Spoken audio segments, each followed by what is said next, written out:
Les habla Ilenia Medina, secretaria general de Organización de Patria para Todos. Hoy, 13 de septiembre del año 2021, tuvimos varios temas por los cuales el PPT presentaron una posición de cara al país. Uno de ellos es recordar que hace 73 años en la República Popular de Corea del Norte declaró su independencia, un estado más que en el marco de la cosa imperial logra librarse de las tiranías y se convierte en una república. Desde acá felicitamos al gobierno de Corea del Norte y a la embajada de ese país en Venezuela por esta celebración. Y en otro orden de ideas, también recordar que hace 48 años, un 11 de septiembre, las garras imperiales no solamente asesinaron a Allende, sino que desgarraron al pueblo chileno que recientemente comienza a recuperarse de ese crimen que sufrió el pueblo chileno, teniendo al frente a uno de los dictadores más crueles que ha conocido la región, Pinochet, con el apoyo, por supuesto, como siempre, del gobierno norteamericano, de la CIA.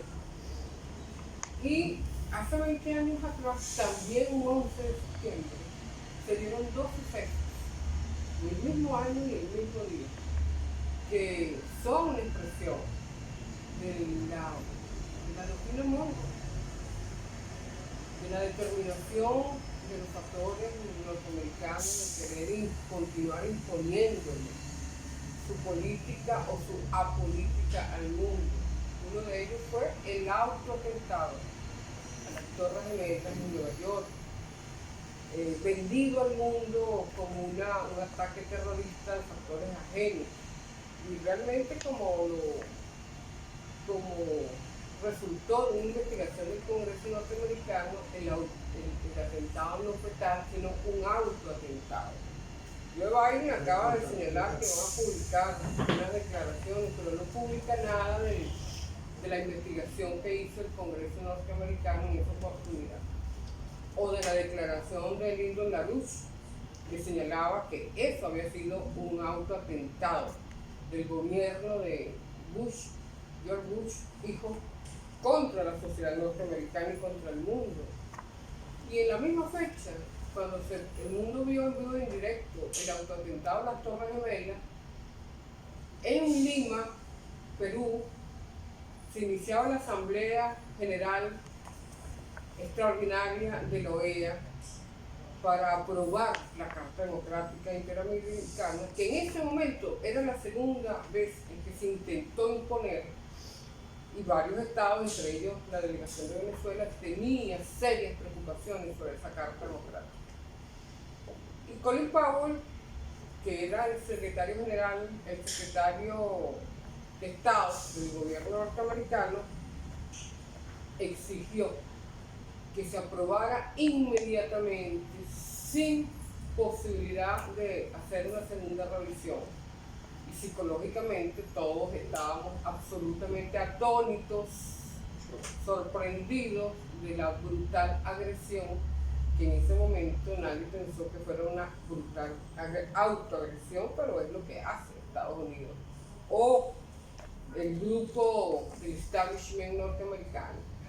Con ello le sirvió, con ese mecanismo sirvió para poner al mundo de rodillas con una supuesta guerra contra el terrorismo, contra el Islam, una guerra de civilizaciones que mucho daño ha hecho al mundo. Y vemos los resultados fatales contra Irak, contra Afganistán, un país destruido, un grupo de gente huyendo de los talibanes, muchos cómplices de los crímenes que hizo Estados Unidos en Afganistán.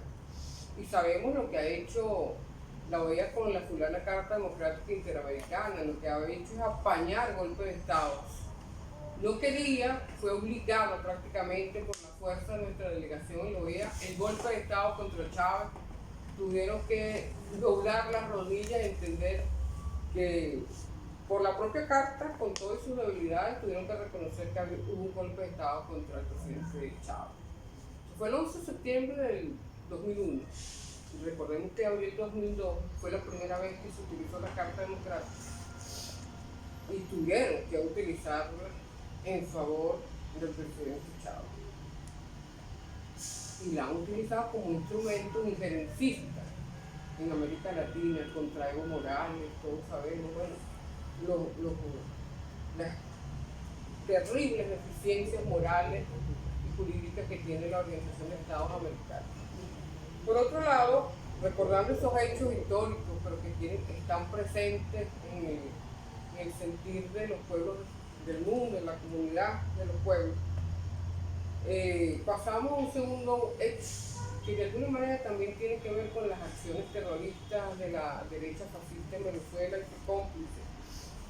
Recientemente, el atentado a la subestación de Aragua, que como bien lo denunció el ministro Reverol, debe ser atendido, debe ser investigado y nos debe llevar a profunda reflexión. Una de ellas es que en la mañana de hoy estuvimos evaluando con el diputado del Patria para Todos, José Bracho, que es miembro de la Comisión Permanente de Servicios Públicos de la Asamblea Nacional, que es un hecho que debe ser investigado también por la Asamblea Nacional de manera tal de qué medidas puede tomar la Asamblea para contribuir, cooperar con el Ejecutivo Nacional en esa materia. Uno de los elementos es pedir una investigación, que la Asamblea Nacional sea parte de esa investigación, que efectivamente están haciendo las instituciones jurídicas, judiciales, pero también recordar que el Poder Popular, las leyes del Poder Popular le dan atribuciones al Poder Popular en el orden de seguridad. Y eso es importante, que debe ser revisado. Cómo lograr sistematizar un mecanismo que le permita al Estado proteger las instalaciones vinculadas a los servicios públicos. Y eso nos lleva a una segunda reflexión. De cara a la Asamblea Nacional Constituyente del año 2017, Patria para Todos elevó una propuesta, una enmienda a ser incorporada a la Constitución de la República para darle rango constitucional, de categoría constitucional y estratégico a los servicios públicos que están vinculados a los derechos humanos. Nadie puede dudar hoy que la falta de agua, la afectación al sistema eléctrico, del agua, del gas, etcétera, a la población, eso afecta a sus derechos humanos, pero también afecta al sistema económico nacional y también afecta la seguridad y defensa de la nación. Esos tres elementos deben ser incorporados a la Constitución de la República y PPT va a presentar en la Comisión Permanente de Servicios Públicos de la Asamblea Nacional, que ha venido haciendo un extraordinario trabajo, que se proponga una enmienda a nuestra Constitución. Eso es posible, eso es válido, y además tiene todos los elementos para que sea incorporada. Sería la segunda enmienda o la tercera, porque hay elementos allí que nos permiten darle fortaleza en aquellos artículos, aspectos que es necesario fortalecer. Nosotros también hemos discutido, hemos planteado que es necesario que los gobiernos regionales y municipales de cara a las megaelecciones deben estar involucrados dentro del seguimiento en el marco de la seguridad de los servicios públicos, porque eso son competencias inclusive excluyentes del Ejecutivo Nacional, y es imposible que el Ejecutivo per se pueda estar vigilando todas las instalaciones. Entonces debe de alguna manera diseñarse un sistema que permita responsabilidades específicas tanto para el gobierno regional como para los gobiernos municipales. Eso va a permitir afinar el sistema de protección de manera responsable y protagónica de todas estas instalaciones, porque sabemos que el enemigo está allí. Al menor descuido hay una afectación al sistema nacional. Y ellos, bueno, estamos preparados para eso. Ya no nadie puede llamarse engaño. Sabemos que estamos bajo la agresión, el acoso del gobierno norteamericano y de sus cómplices en Venezuela. Estamos hablando de Guaidó, estamos hablando de Leopoldo López, Julio Borges, la señora María Corina Machado y todos aquellos que se sumen a los que ponen en duda que Venezuela vive bajo una agresión. El otro punto que queremos referirnos es al diálogo en México. Nosotros hemos venido respaldando la disposición del gobierno, del presidente Nicolás Maduro, del presidente de la Asamblea Nacional, de continuar el diálogo en México. Cuando se dan esos ejercicios de diálogo entre las partes, en otro país evidentemente estamos en un ámbito de conflicto, pero no un conflicto interno, es un conflicto internacional, porque Venezuela es víctima de una agresión. Siendo así, podemos ver que hay avances en esa mesa de diálogo en México.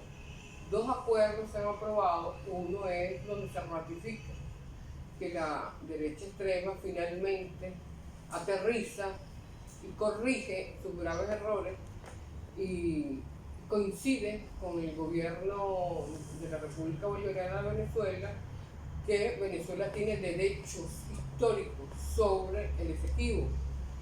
Patria para Todos propone entonces que esa carta debe ser enviada al gobierno de Guyana, pero también al secretario general de Naciones Unidas, reiterando la importancia de volver al diálogo bilateral entre ambos estados, como lo establece el Acuerdo de Ginebra, un tratado internacional, un tratado jurídico, con todas las consecuencias de eso y que está depositado en la Secretaría General de Naciones Unidas. En relación al segundo acuerdo parcial para la protección de los derechos sociales del pueblo venezolano, particularmente en relación a la salud y la alimentación, nos llama la atención que en ese marco, pues, Estados Unidos reincide en exigir la extradición de un prisionero de guerra de Venezuela. Estamos hablando de Alex Saab. Alex Saab, un agente diplomático de Venezuela, que de manera heroica trataba de obtener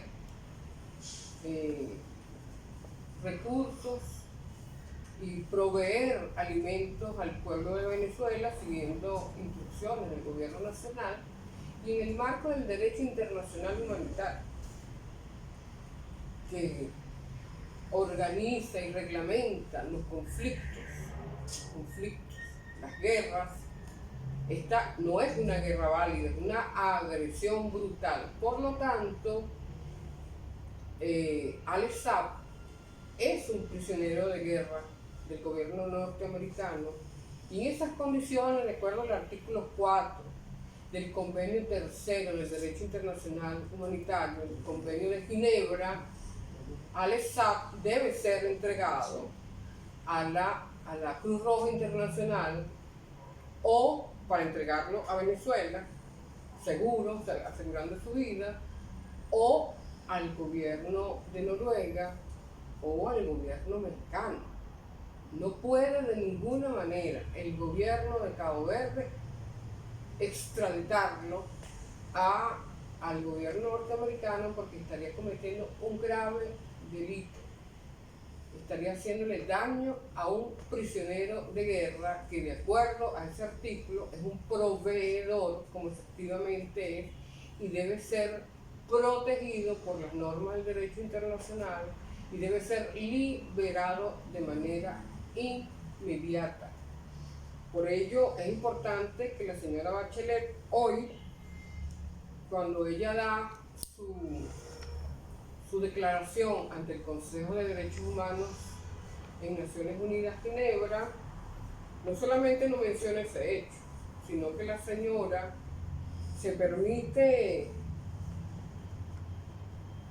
señalar que las medidas coercitivas unilaterales no las llama de esa manera, les llama sanciones sectoriales, de la misma manera como las denomina la OFAC y la Cámara de Comercio del gobierno norteamericano, y ella se le olvida señalar que es un atentado al pueblo venezolano.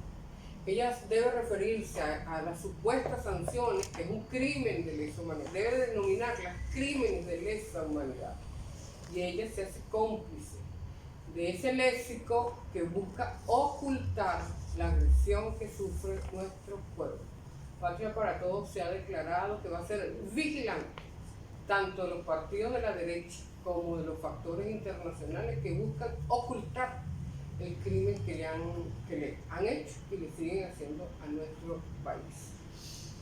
Y por último, nos parece importante,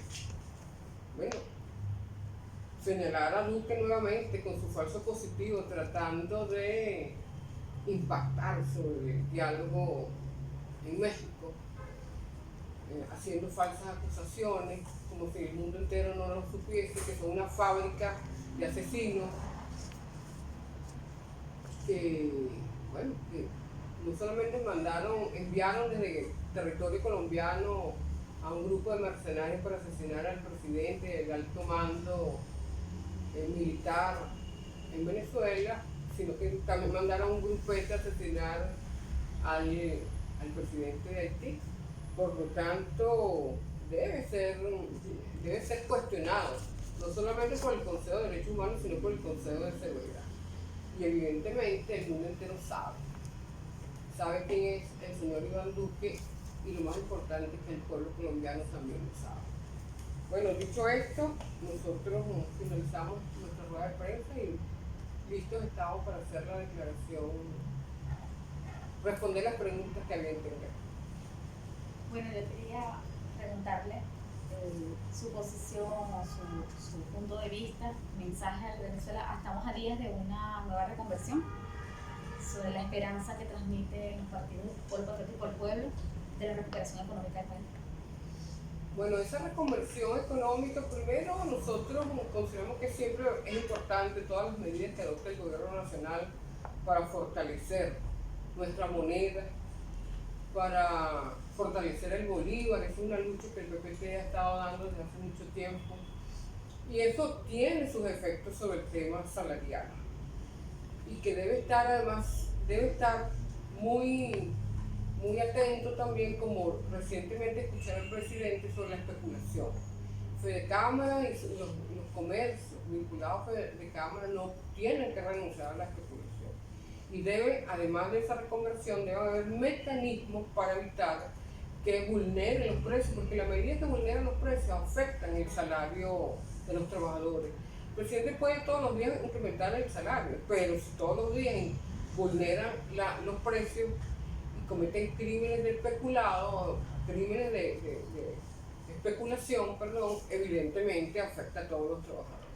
Y creo que nosotros, la parte positiva de esta agresión brutal es que el pueblo venezolano, de la mano de su gobierno, ha venido fortaleciendo la capacidad de resistencia, de producir y de preservar sus zonas industriales.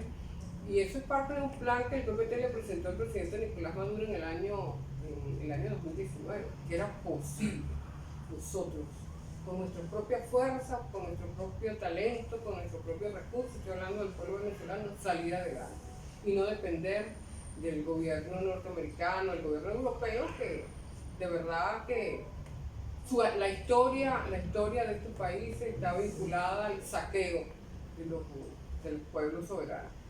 Y tenemos fe, efectivamente, que todas estas medidas pueden dar resultados. Hay unas que deben ser revisadas, otras tienen que ser mejoradas, e inclusive un gran debate sobre el salario. Yo creo que el presidente está muy próximo a abrirse a eso, fortalecer la moneda. Tenemos la economía digital, que es importante, pero hay otros elementos que están pendientes, y bueno, desde la Asamblea Nacional, de los partidos políticos, tenemos que promover ese debate. Gracias.